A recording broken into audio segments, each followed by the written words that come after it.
My girlfriend said, "I need more freedom. We should see other people while still dating." I replied, "That's called being single." Then I changed my relationship status, packed her stuff from our apartment, and started dating her colleague who'd been texting me for months. When she came home from her freedom date and found her bags on the porch with a note, "Enjoy your freedom permanently," I, Brandon Hayes, 35, finance manager, was reviewing our joint savings account when Jessica Montgomery, 32, dropped the bomb. We'd been together 4 years, living together for the past 18 months in our shared apartment. We had $15,000 saved for a house down payment. Things were serious, or so I thought. She walked in from work looking all serious, sat down at our kitchen table without even saying hi. "We need to talk about our relationship." I closed my laptop. "Here we go." "Okay, what's up?" "I've been thinking a lot lately about us, about where we're going, about what I need." Red flags everywhere, but I let her continue. "I think we need to open up the relationship, not break up. Just see other people while still being together." I just stared at her. "You want to date other people while dating me?" "It's not like that. I just need more freedom, more experiences. We're still young, you know? I don't want to wake up at 40 and wonder what I missed." "So you want to sleep with other people? Why do you have to make it sound so crude? It's about personal growth. Lots of couples do this now. It's called ethical non-monogamy." "No, it's called being single, which you're about to be." Her face changed. "What?" "If you want to see other people, we're done. Simple as that."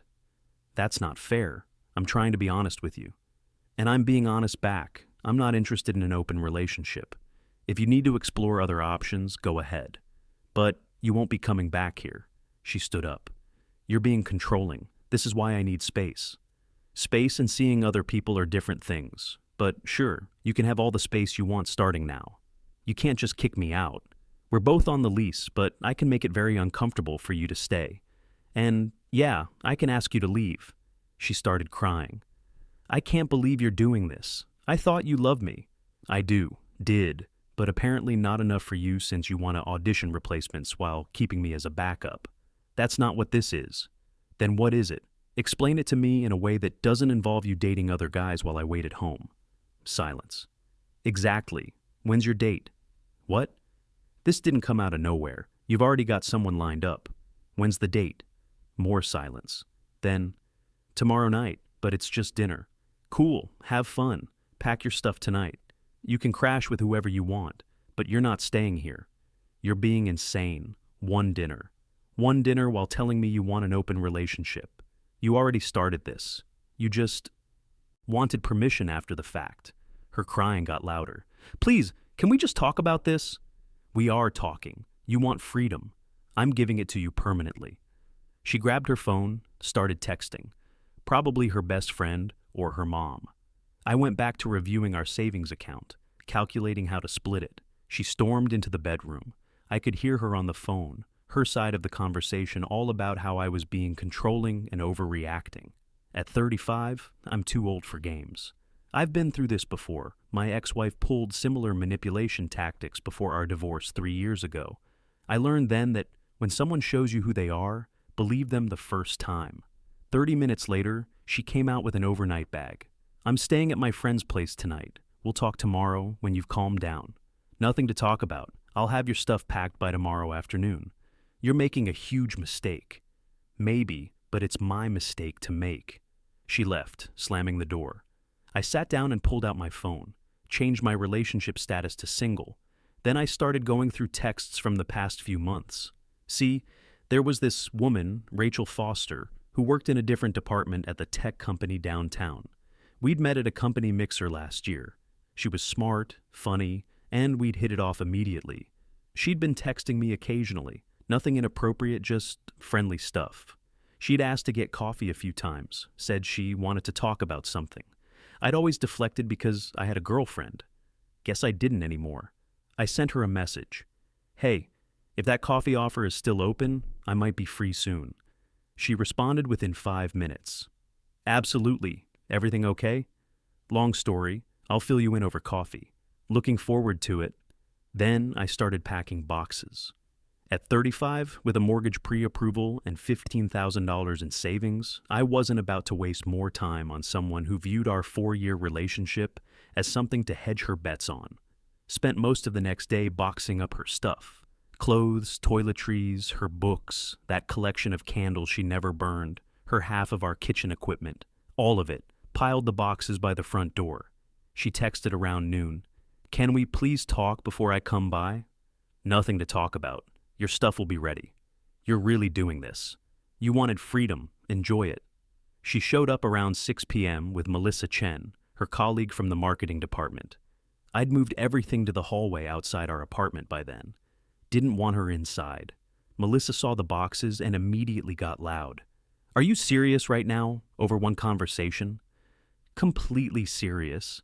Jessica looked like she'd been crying all day. "Baby, please. Can we just talk inside?" "Nope, everything's here. You can load it up." "I made a mistake. I don't want to see other people. I was just scared of commitment." "Cool, work through that on your own time." Melissa jumped in. "You're being a jerk. She came here to apologize." "She came here after I called her bluff. If I'd said yes to the open relationship, she'd be on her date right now, planning her second one." Jessica's face went white. "That's not true." "Really? So you canceled the dinner?" Silence. "That's what I thought. Load your stuff up."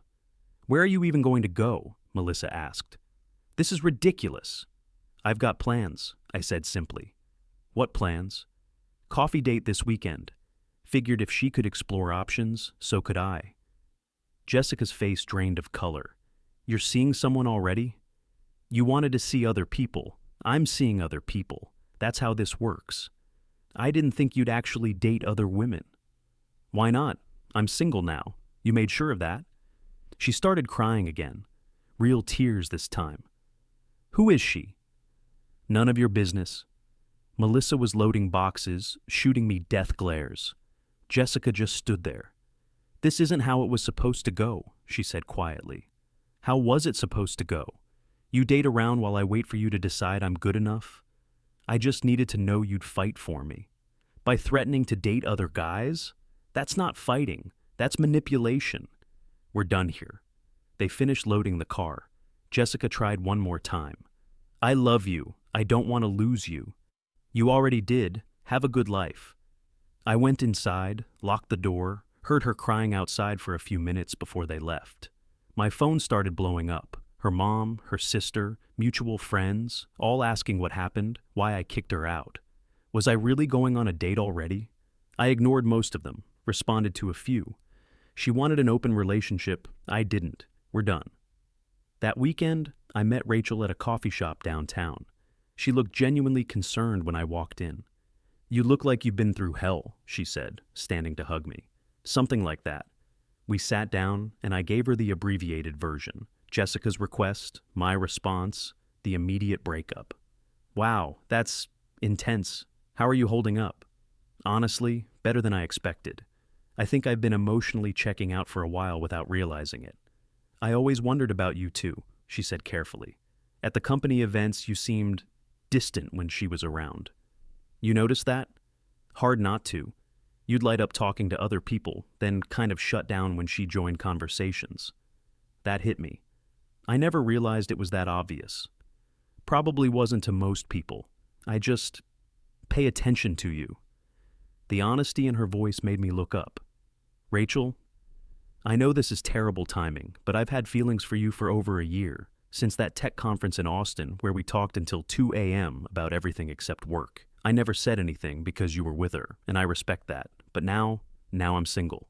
Now you're single, and if you need time to process everything, I completely understand. But if you want to explore, whatever this is between us, I'm interested." I studied her face. Rachel was different from Jessica in every way that mattered. Direct where Jessica was manipulative. Honest where Jessica played games. Present where Jessica seemed to always be looking for something better. "I'd like that," I said. "But I should probably warn you, Jessica works in your building. Different floor, different department. I can handle some workplace awkwardness if you can." "Fair enough." We talked for 3 hours. No drama, no games, just honest conversation about what we wanted from life. Rachel was 30, established in her career, looking for something real. She wasn't interested in playing the field or exploring options. She knew what she wanted. "Can I ask you something?" she said as we prepared to leave. "Shoot. Do you feel bad about how quickly this is happening? From Jessica to potentially us?" I thought about it. No, Jessica made her choice when she asked for an open relationship. She doesn't get to dictate how I move forward after ending things. Good, because I'd hate to be your rebound. You're not. You're the woman I should have asked out a year ago if I hadn't been in a relationship that was slowly dying. We made plans for dinner the following week. Meanwhile, Jessica was spiraling. Found out through mutual friends that she did go on her freedom date the night after I kicked her out. Apparently, it went terrible. The guy spent the whole time talking about his cryptocurrency portfolio and asking invasive questions about her sexual history. She left after an hour. My friend Mark called me Tuesday evening. "Dude, Jessica's been calling everyone asking about you. She found out about your coffee date." "How'd she find out about that?" "She's been checking your social media obsessively. Saw the location tag at the coffee shop, put two and two together when she saw Rachel's posts from the same place." "Great. She's telling people you were probably cheating on her, that this confirms you were just looking for an excuse to break up." "Let her talk. Anyone who knows me knows better. Just giving you a heads up. She's not taking this well." The dinner date with Rachel was even better than coffee. We went to a small Italian place downtown, talked about our families, our goals, our past relationships. Rachel had been in one serious relationship that ended amicably 2 years ago when her ex took a job in Seattle. "No drama, no manipulation, just two people who wanted different things," she explained. "That sounds incredibly healthy and mature." "Right? Apparently that's not common," she smiled. "What about you? You mentioned an ex-wife earlier. Married at 28, divorced at 32. She pulled similar manipulation tactics toward the end, threatening to leave if I didn't agree to various demands, using emotional manipulation to get her way. I learned not to negotiate with people who hold the relationship hostage. That's why you ended things so quickly with Jessica." "Exactly. I've been through this before. I know how it ends if you give in to manipulation." "Well, I promise you'll never have to worry about that with me. I believe in direct communication." I noticed. It's refreshing. We made it official after our third date. Nothing rushed, just two adults who knew what they wanted and weren't interested in playing games. That's when Jessica's harassment really started. She showed up at my office building on a Thursday afternoon, waited in the lobby until I came down for lunch. Security called me before I got to the elevator. "Mr. Hayes, there's a woman here asking for you. Says she's your girlfriend. Should I send her up?" "No, I don't have a girlfriend here, and whoever it is shouldn't be in the building." "Copy that." I took the stairs down, saw Jessica sitting in the lobby chairs, looking like she'd been crying. "What are you doing here, Jessica?" "We need to talk." "No, we don't. You need to leave. Please, just 5 minutes. You wanted freedom. You got it. Use it somewhere else." "I made a mistake. Can't we just—" "Jessica, I'm seeing someone else now. We're done. This is harassment." Her face crumpled. "Who is she?" "None of your business." "Is it that woman from the coffee shop? Melissa saw the photos on Instagram." "Goodbye, Jessica." I walked back to the elevator, but she followed me. "You can't just move on like this. We were together for 4 years. And you threw it away for a dinner date with a stranger." "It was a mistake." The elevator arrived. I got in, pressed the button for my floor. She tried to follow me in, but I stepped in front of her. "Stay away from my office, Jessica. I'm serious." The doors closed, but I could hear her crying in the lobby as the elevator went up. That afternoon, my building's security called. "Mr. Hayes, that woman came back around 3 p.m. We had to ask her to leave again. You might want to consider formal documentation if this continues." "Thanks, I'll keep that in mind." By Friday, Jessica had found Rachel's social media and started commenting on her posts. Nothing threatening, just passive-aggressive comments about knowing someone's true character and being careful who you trust. Rachel screenshotted everything and sent it to me. "Your ex is really not handling this well. I'm sorry you're getting dragged into her drama. I can handle it, but this behavior is concerning. Has she done anything like this before?" "Not that I know of, but we never broke up before." "Maybe you should start documenting this stuff, just in case." She was right. I started taking screenshots, noting dates and times of incidents. It felt paranoid, but my gut said I'd need it later. I was right to start documenting. Over the next 2 weeks, Jessica's behavior escalated dramatically. She started showing up at places I frequented. The gym on Tuesday morning, she'd never worked out there before. The grocery store on Saturday afternoon, coincidentally in the same aisle. I was shopping. My apartment building's parking garage on Thursday evening, just sitting in her car when I got home from work. Each time, she'd approach me wanting to talk. Each time, I'd tell her to leave me alone and walk away. Each time, I'd take a photo of her car or note the time and location. Then she somehow got Rachel's phone number. She's been texting me, Rachel told me over dinner Friday night. Long messages about how I need to understand what kind of person you really are. What's she saying? Rachel pulled out her phone, started reading. Brandon seems charming, but he's emotionally manipulative. He isolated me from my friends and family. He's controlling and has anger issues. You deserve to know what you're getting into. None of that's true. I know, I've seen how you handle conflict. You're actually remarkably calm. But she's persistent. 3 messages today. I'm sorry you're dealing with this. It's not your fault, but it's getting weird. She also mentioned our work building, said she knows what floor I work on. That made me uncomfortable. She's escalating. Maybe you should talk to your building security. Already did. They can't ban her completely since she still works there. She's on 2 weeks' notice after putting in her resignation. But they're aware of the situation. She quit her job? Apparently. Couldn't handle the gossip about us dating. Which is ridiculous because we work in completely different departments. The following Monday, I got a call from my landlord. Brandon, we've received multiple noise complaints about your unit. Loud music, fighting, parties at all hours. That's impossible. I live alone and I'm barely home after 6 p.m. most weekdays. I figured it was bogus, but I'm required to investigate. Can I come by this evening? Absolutely. He came by at 7 p.m., looked around the apartment, talked to my immediate neighbors. Nobody had heard anything unusual. The complaints had all come through the management company's website, filed anonymously. Someone's trying to get you in trouble, he concluded. I'll make a note in your file that these appear to be false complaints. Thanks. I have a suspicion about who's behind this. Ex-girlfriend drama? Something like that. Wednesday morning, I discovered Jessica had keyed my car. Long scratch down the passenger side, clearly deliberate. I immediately went to building management to check the security cameras. The footage was clear. Jessica walking up to my BMW at 2 a.m., taking her house key out, scratching a line from the front door to the back wheel. Well, she looked directly at the camera before walking away. I filed a police report immediately. The officer who took the report was sympathetic but unsurprised. We see this a lot in domestic situations. You have the video evidence? Building management has it. They'll provide a copy. Good. Damage estimate? Haven't gotten a quote yet, but I'm guessing around $1,200. That puts it in misdemeanor vandalism territory. You want to press charges? Absolutely. Smart. This pattern you're describing, the stalking, harassment, property damage, it's only going to get worse. You should consider a restraining order. I've been thinking about it. Don't think too long. Document everything and file soon. Judges take this stuff seriously when there's a clear pattern. That afternoon, Jessica's mom called me. I almost didn't answer, but decided to document this too.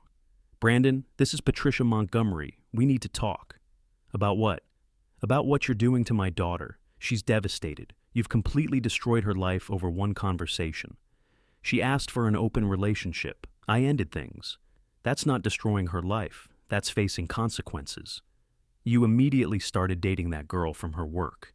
You were clearly already interested in her. I started dating someone after we broke up, which is normal behavior for single people. It was too fast. You were emotionally cheating. Mrs. Montgomery, your daughter is harassing me and my girlfriend. She's vandalizing my property. If this continues, she's going to face legal consequences. You filed charges over a little scratch. $1,200 in damage isn't a little scratch, and it's part of a pattern of harassment. She just needs closure. Can't you just talk to her? She got closure when I gave her stuff back. We're done talking. Please don't call me again. I hung up and blocked her number. That Friday, Rachel's HR department called her in for a meeting. Someone filed a complaint about you, her manager explained. Anonymous tip about inappropriate workplace behavior and dating conflicts affecting the work environment. That's ridiculous. Brandon doesn't even work here. That's what I told them. But they had specific details about your floor, your schedule, personal information that suggests someone with building access filed it. Jessica, she still has 2 more days on her notice. We can't prove that. But between you and me, this feels like retaliation. Just keep your head down until her notice period ends. After that, if this continues, we'll consider it external harassment. Will this affect my job? No, you haven't done anything wrong, but document everything in case this escalates. That weekend, Rachel and I sat down and made a plan. This isn't going away, I said. She's systematically trying to disrupt both our lives. Agreed. What's our next step? Restraining order. I've got enough evidence now, the stalking, the property damage, the harassment of you, the false complaints. It's a clear pattern. How long does that take? A few weeks, apparently, maybe longer depending on the court schedule. And in the meantime, we document everything, every contact, every incident, every attempt at manipulation. Rachel nodded. I hate that it's come to this, but you're right, she's not going to stop on her own. Sunday evening, I spent 3 hours organizing all the evidence. Photos, text screenshots, witness statements from building security, the police report for the car damage, copies of the false complaints to my landlord and her HR department. Looking at it all laid out, the pattern was undeniable. Jessica wasn't just having trouble accepting the breakup. She was actively trying to destroy my life and Rachel's because I'd refused to be her backup plan. The restraining order hearing was scheduled for a Tuesday morning 6 weeks after I filed. I'd hired a lawyer, nothing fancy, just someone who specialized in harassment cases and knew the local court system. You've got a strong case, she told me the day before. Clear pattern of escalation, property damage with video evidence, documented harassment of your girlfriend. The judge will see this as textbook stalking behavior. What about her defense? Her lawyer will probably argue emotional distress from the breakup, claim she's just trying to process a difficult situation. But the property damage and false complaints to your employer undercut any sympathy argument. Rachel had also filed for her own restraining order based on the workplace harassment and threatening texts. We'd coordinated through our lawyers to present a unified case. Jessica showed up to court with her mother and a legal aid attorney. She'd lost weight, looked like she hadn't been sleeping well. Part of me felt bad for her, but then I remembered the 2 a.m. car keying and the feeling passed. The judge reviewed all the evidence methodically. Security camera footage of the property damage, screenshots of the harassing texts to Rachel, documentation of the false complaints to my landlord and Rachel's HR department, witness statements from building security about Jessica's repeated unwanted visits to my office. Miss Montgomery, the judge said, you're accused of a sustained campaign of harassment against Mr. Hayes and Miss Foster following the end of your relationship. How do you respond? Jessica's lawyer stood up. Your Honor, my client is struggling to process a traumatic breakup. Mr. Hayes immediately began dating her colleague, which caused additional emotional distress in her workplace environment. That doesn't excuse criminal behavior, the judge replied. Miss Montgomery, did you damage Mr. Hayes' vehicle?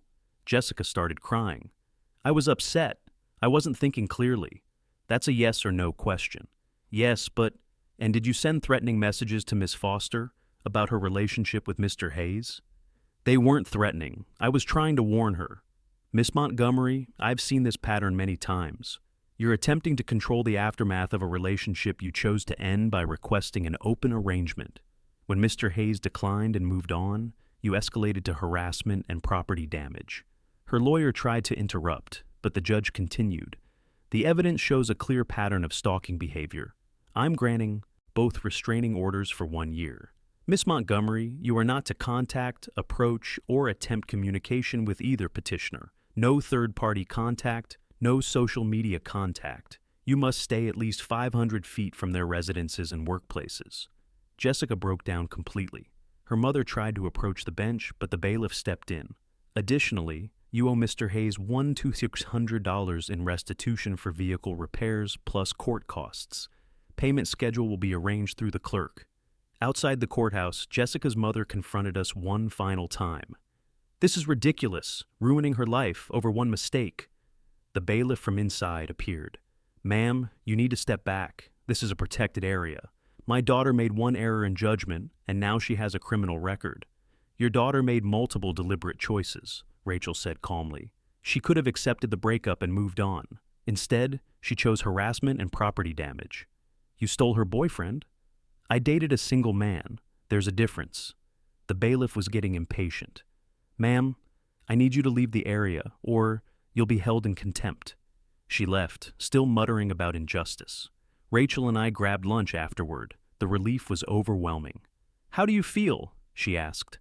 Like I can finally breathe. 6 weeks of looking over my shoulder, wondering what she'd do next. Think she'll actually stay away? I hope so. The criminal record and financial consequences are real now. If she violates the order, she goes to jail. What if she tries to contact you through other people? That violates the order too. Anyone who knows what happened won't help her, and anyone who doesn't know will figure it out pretty quickly if she starts talking about us. We'd heard through mutual friends that Jessica had moved back to her parents' place about 3 hours away. Good.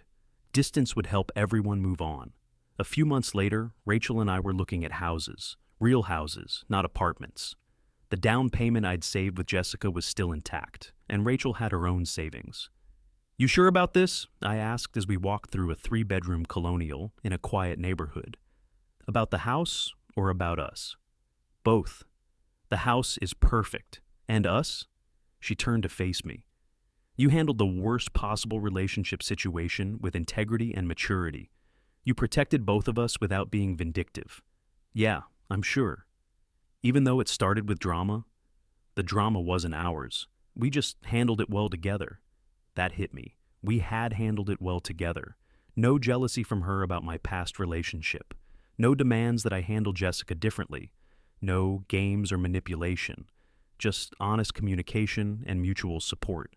6 months later, I proposed. Not because I felt like I had to, not because of external pressure, but because I'd found someone who communicated directly, respected boundaries, and chose me every day without needing to explore other options. First, Jessica never violated the restraining order. Last I heard, she was dating someone from her hometown. I genuinely hope it works out for her. People can learn from their mistakes if they choose to. Sometimes people ask if I moved on too fast or handled the breakup too harshly. My answer's always the same. She made a choice to prioritize exploring other options over our relationship. I made a choice to prioritize my self-respect over trying to change her mind. At 35, I don't have time for people who need to shop around to appreciate what they have. Rachel never made me feel like a backup plan or a safety net. She just made me feel chosen. That's the difference between someone worth your time and someone who isn't. Jessica wanted freedom to explore while keeping me as insurance. Rachel wanted a partnership with someone who chose her back. The choice was easy.